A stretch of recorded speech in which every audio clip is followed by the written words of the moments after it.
If you're doing research on how to backfill for your concrete paver project, make sure you watch this video. I prepare my base way different than most people will teach you here on YouTube, and I'm going to show you exactly how to do it. The backfill material I use is 3/4 inch clean crushed stone, meaning there's no fines or binder materials in it.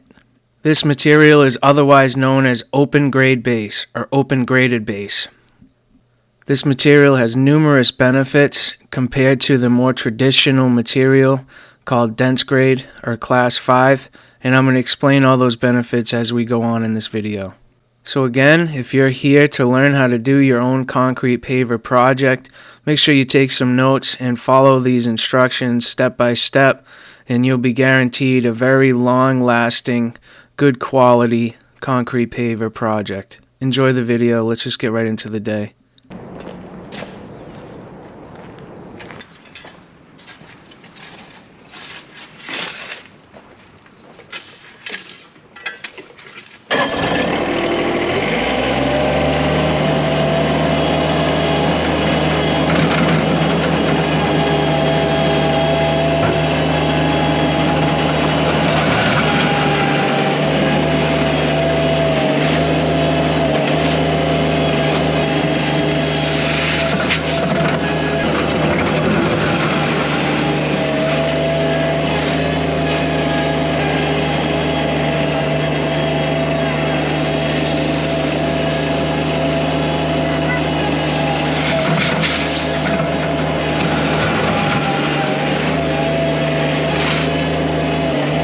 So if you want to know how we got to where we are in this project and you're a new viewer, there's a link for the playlist in the description below.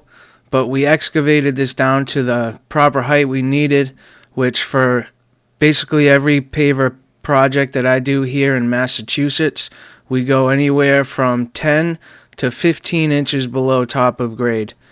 On this particular project, we're between 10 and 12 inches in all areas. And what that accounts for is 6 to 8 inches of this backfill stone, 1 inch of our bedding stone that we lay the pavers on, and then the 2.5 inches for our concrete pavers. We go that deep here in Massachusetts because of the multiple freeze-thaw cycles that we experience through the winters. So if you're in a climate that does not have freeze-thaw issues, you could probably get away with using about 4 inches of this crushed stone, but I wouldn't recommend anything less than that. Because even if you don't have a freeze-thaw cycle going on in your area, you still have to deal with water. And the more of this stone underneath your pavers, the better, because it helps the water drain down into your subsoils.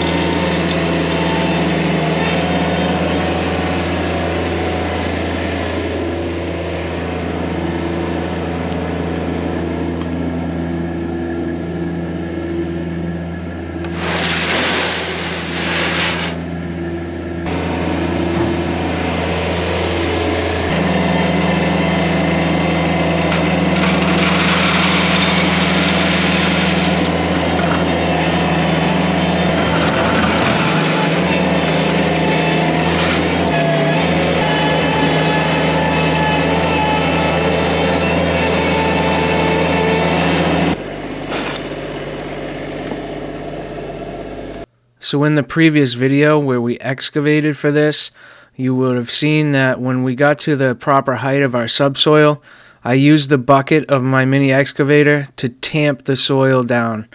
I did not use a plate compactor on the soil, as I do not recommend that. When you plate compact your subsoil, you're closing up the material, preventing water from permeating into the subsoil. When you compact soil, it's not good because you close up the surface, making it hard for water to penetrate through down deeper into the subsoil, which isn't what we want. We want the base of our pavers to be able to drain freely. The mistake I think a lot of people make with concrete paver base is thinking that the harder the better, and it's not true. You want water to have a very easy time going through your base.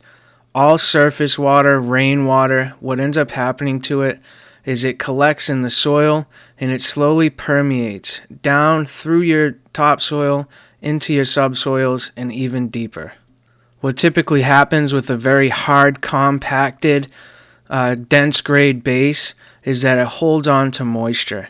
And in the winter, that material freezes.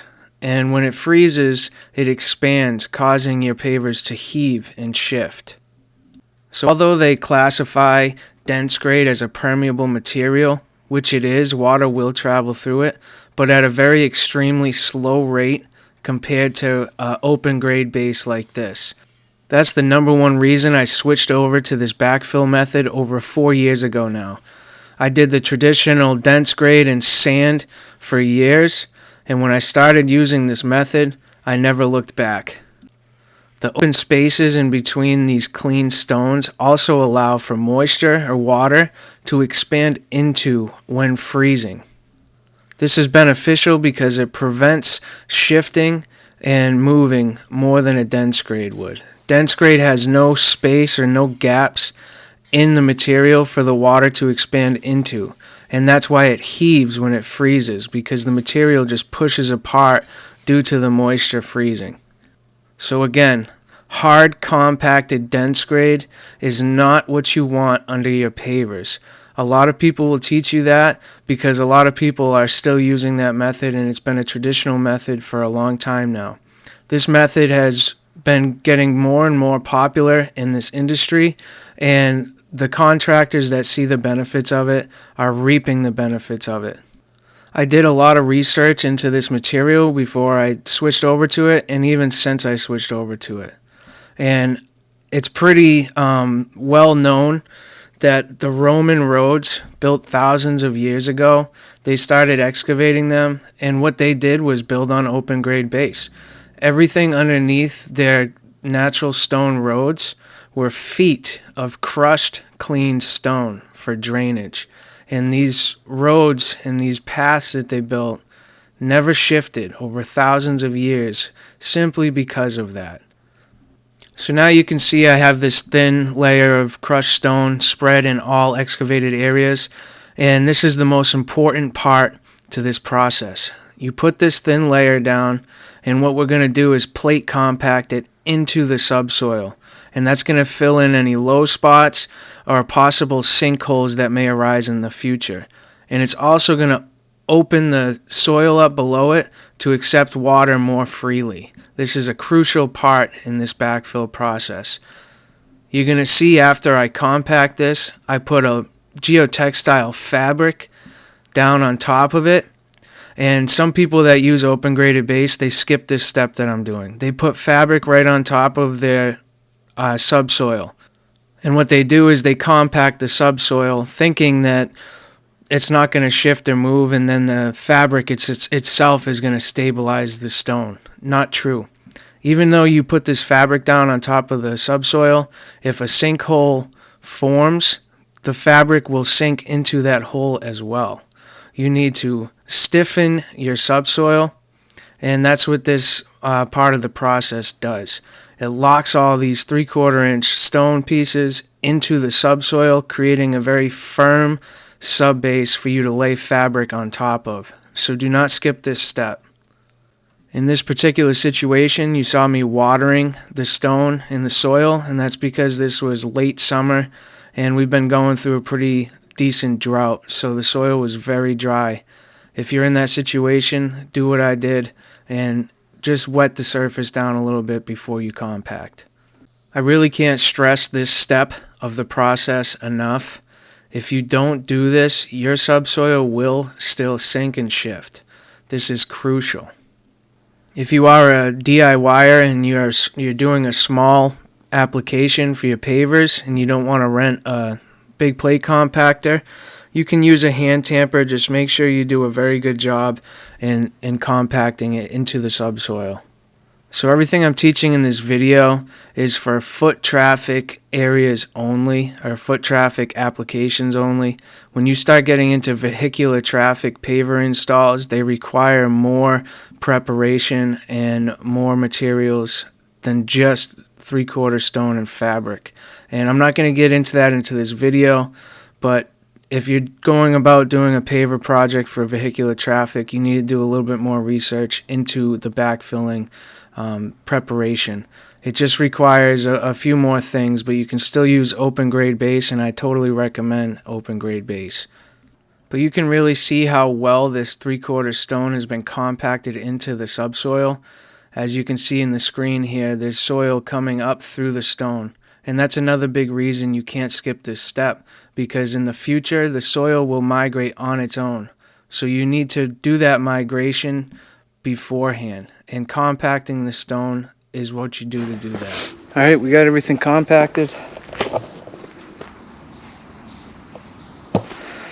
The reason I do that, and I do this on every project, any base that I set in, I do this. I compact the layer of this 3/4 inch crushed stone into our subsoil, and I cover it with the fabric.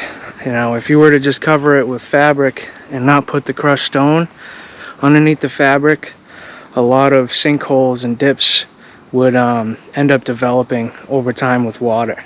What this stone does, this layer of stone does, is fill those voids, those soft voids, and the compactor pushes it into those voids. And to me, that's the most important part. You can't lay this fabric without doing that, because the fabric will just be null and void, because the sinkholes will still come underneath the fabric. But this is a method that I've been using for 4+ years now, almost 5, and I'll never go back to our dense grade and sand method, the traditional method that's been used for a long time now. This method to me just is far superior. It's easier, it's better for the water drainage, better for everything, better all around. Here's the fabric we're using. There's a lot of different manufacturers that make it. This particular one is SRW Products, and they call it SS5. 6 foot by 100 foot. Stabilization / separation. That's what we're using it for. Separate the subsoils from our base rock. Applications. You can see it says here, stabilize paver projects / underlayment. Base reinforcement for roadways, driveways, and sidewalks.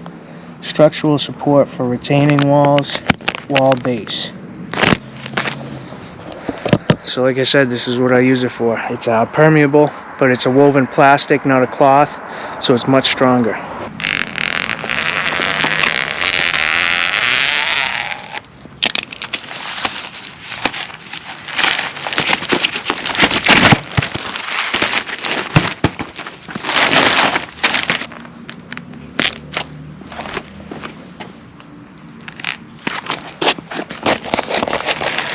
You can see it's all a bunch of different woven pieces, and that's how it's permeable. The water escapes through those little gaps, but no soil gets into your base material, which again, a lot of the time the sinking is water bringing the soil up into your base material, causing your base material to go a little bit lower.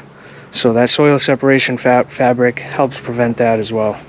There's a lot of different manufacturers of this product, and depending on where you are in your area, you may or may not have the specific one I'm using, but find yourself something that's just comparable. It's a plastic, not cloth. The absolute worst case scenario, you can't find the plastic geotextile. A cloth soil separation fabric will be better than nothing, that's for sure. But this is better than the cloth, so I recommend this kind of material. But another added benefit of this open grade base or 3/4 crushed stone is that it doesn't require being compacted every 2 to 3 inches like a dense grade will. This stone comes 98% compacted just when you dump it out of your bucket or your wheelbarrow and spread it out. That 98% mark is true up to about 6 inches. If you're backfilling more than 6 inches, I'd recommend you doing 2 lifts. So say you need 8 to 10 inches of 3/4 crushed stone, maybe because you're in a bad soil condition. I would do 2 4 to 5 inch lifts. Spread it out, rake it out, compact it, and then backfill up to your correct height, level it out to where you need it, and compact it before you lay your bedding stone down and start screeding for your pavers.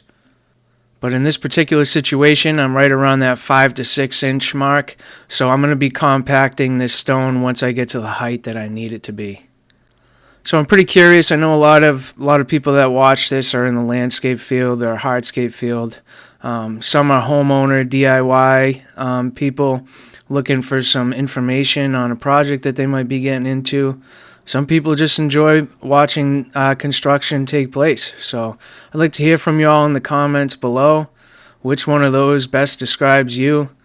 What you like about my content? If you're a new viewer and just started watching me with this video, I'm a hardscaper. I've been doing landscape construction and hardscape installs for a very long time. I'm only 32 years old, but I started in this industry when I was about 16.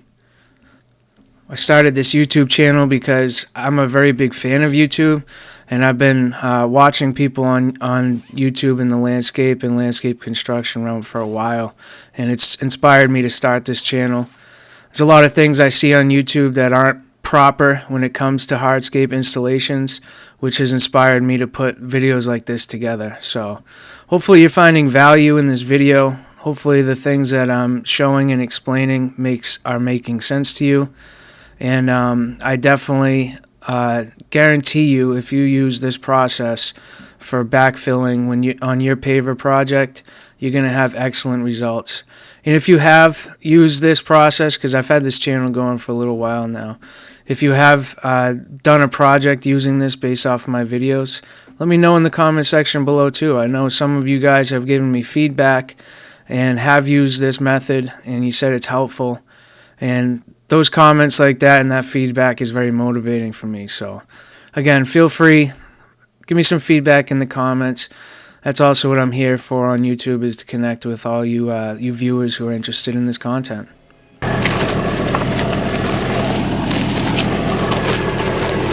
Let's see if it makes it. I don't know. Oh, I don't know if it's got what it takes. Oh, it does. It's got what it takes. Oh my gosh. It's those simple wins in life, you know? Simple wins.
So as you've seen me do there, once you lay fabric out, it helps to just throw some stone on it just to hold it in place. If it's a really windy day, you definitely want to do that, or it can get pretty frustrating. But this is basically it, guys, for the backfilling. I mean, getting yourself to the height that you need is going to be different in every circumstance. You just got to be able to do the math for how much bedding stone you're using and how thick your pavers are, what you may be trying to meet on a structure around it. But I'm not going to get into that on this video. This video was just to show you how I go about the actual backfilling. And from here on out, it's just dumping the stone and raking it to the height that I need it to be. So the key takeaways, get down to your subsoil, compact that with your excavator bucket, just so it's somewhat stiff. Spread a thin layer of the stone out and plate compact in so it's nice and tight. Then we're covering with our geotextile fabric and backfill to height.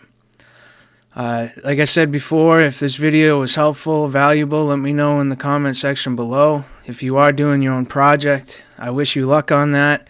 And this kind of method will give you success. I'm sure of it. But on the next video, we're going to start building. And although this isn't a very big application of pavers, it's pretty tricky because we have like 10 or 11 steps that we're putting in and a few different landings, and they all have to meet up with each other. So it gets pretty technical. And if you're a new viewer, make sure you hit that like and subscribe if you enjoyed this video. I got a lot of content like this on my channel. And this next video will be pretty fun. We're going to be setting in these granite treads, building some paver landings, and I go over in a little bit more detail exactly what you need to do with all your elevations and stuff like that. So if you're just doing a simple walkway or a patio, check out this video right here up in the corner for how we set up our screed rails and screed our bedding stone. That video will take you through all the steps you need to take to make sure your pavers are sloped correctly to ensure water runoff. You guys know the deal. Till the next video, God bless. Peace.